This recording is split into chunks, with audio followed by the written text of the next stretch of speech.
Bienvenue à cette revue de presse. Vendredi 5 octobre, jour J-7 pour la tenue du 14e sommet de la francophonie.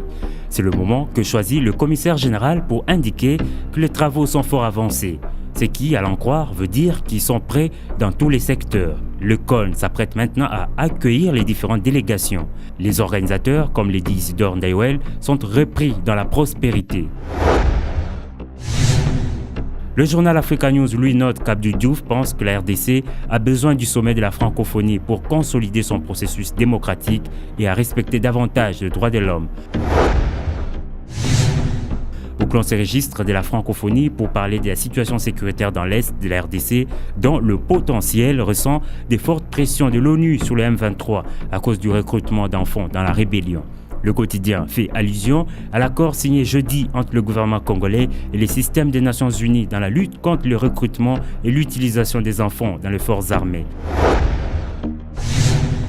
C'est cela qui fait croire à l'ESOFT que les lendemains du M23 font du Congo un pays fort.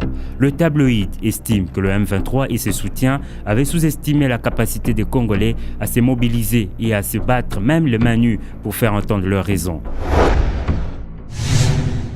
De points gagnés par la RDC en sport aussi, comme le fait remarquer la page. La RDC a progressé de 7 rangs au classement mondial de la FIFA.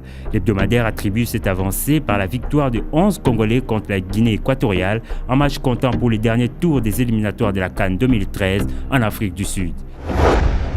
C'est tout pour cette revue de presse. Merci de l'avoir suivi.